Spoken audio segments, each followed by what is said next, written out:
Welcome back to the Leaky Lynn pod where awareness saves brains. I'm Lynn, and today I'm sharing the story of the surgery that changed my life.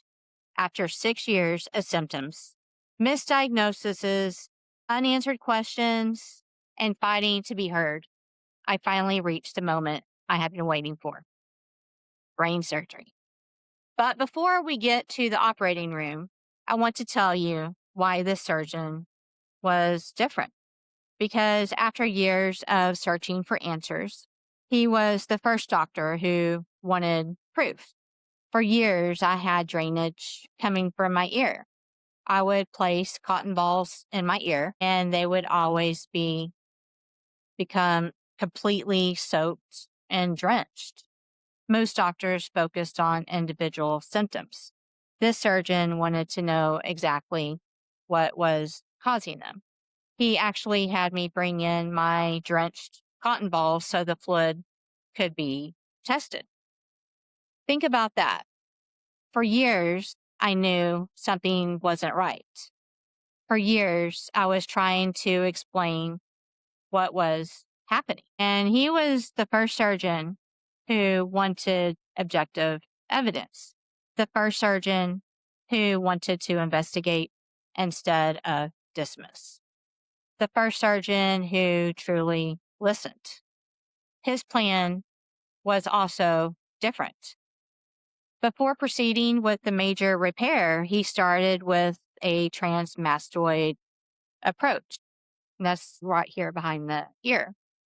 Part of the goal was to evaluate what had already been done during my previous surgeries because it was to confirm 100% what we truly were dealing with, which was a cerebral spinal fluid leak. He wasn't guessing. He was gathering evidence. And once he confirmed what was happening, we finally had a path forward. The recommendation was a mid fossa craniotomy, which is like a lazy S incision that starts up here and it goes back around your ear. As a surgical tech, I knew exactly what that meant. This wasn't a small procedure. This was brain surgery. The surgeon explained the risks beforehand: stroke, seizures, bleeding, neurological complications, things that nobody wants to hear. But after 6 years of losing pieces of myself, I was willing to take the risk because living with the leak wasn't living anymore. I was surviving, not living. So on May 13th, 2025, I checked into the hospital. I was excited. The day had finally arrived. I had been counting down the days.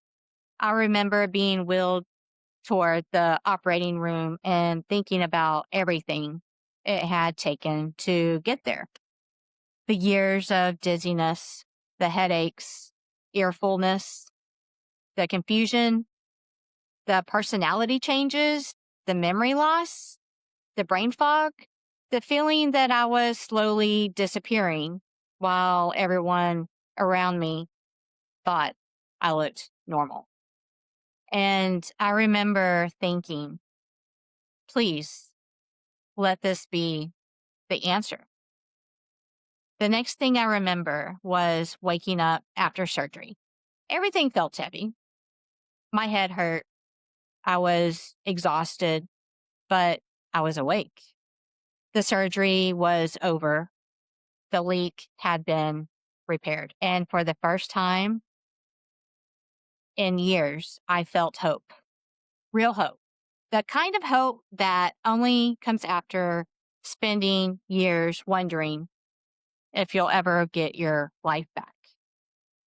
So then I was transferred to the Neuro ICU for monitoring. Everything seemed to be going good as expected until that evening. Suddenly, things had changed. The right side of my body became weak. My face felt numb. My speech became slurred. I experienced vision changes, lost total peripheral vision. And immediately I knew something was wrong because this wasn't my first experience with these symptoms. Because back in 2020, I had experienced a TIA and ended up in the ICU. So when the symptoms started after surgery, I recognized them immediately. As a surgical tech, I also understood what everyone else in the room was thinking. A code stroke was called. Within minutes, my room filled with nurses and physicians and specialists. Tests were ordered. Assessments were happening very rapidly.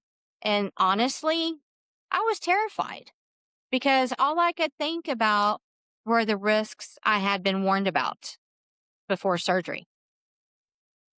Stroke, seizures, neurological complications.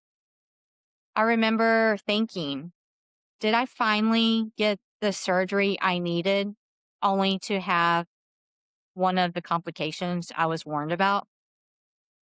Normally, one of the treatment doctors may consider for an acute stroke is TPA. It's a clot busting medication.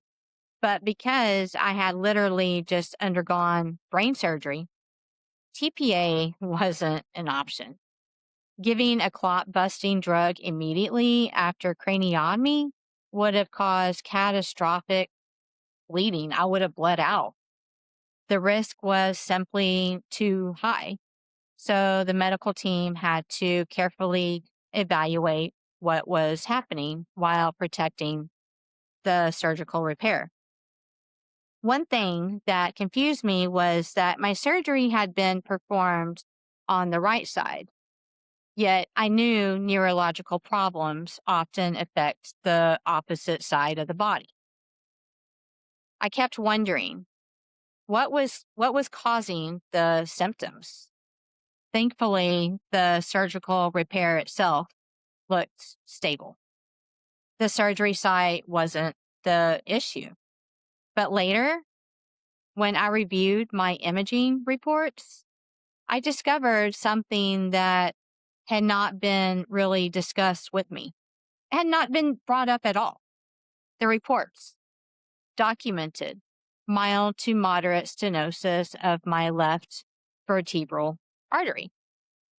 In other words, narrowing of one of the arteries supplying blood flow to my brain.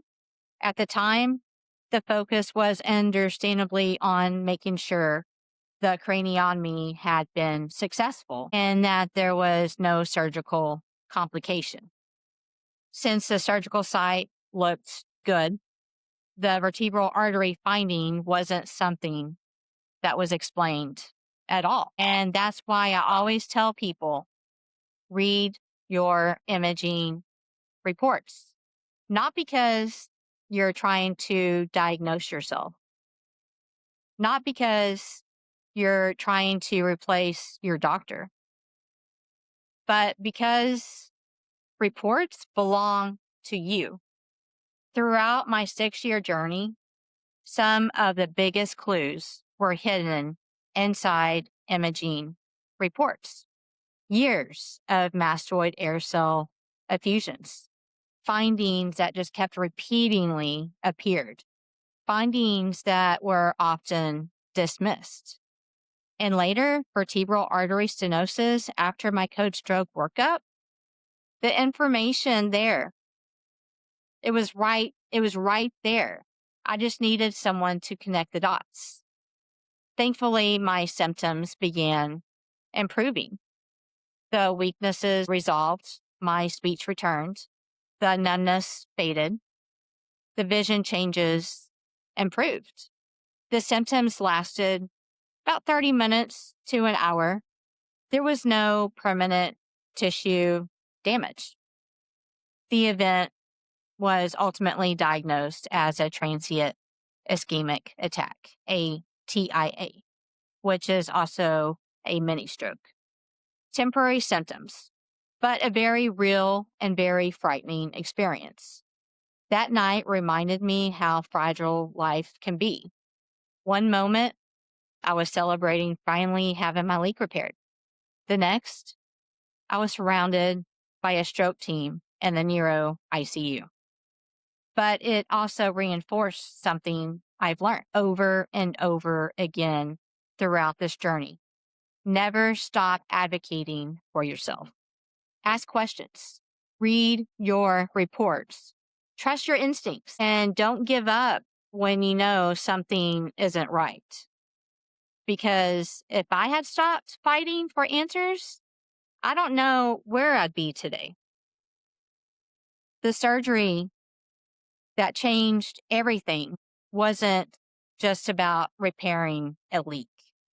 It was about finally being believed. It was about finally having proof. And it was about getting a second chance at life.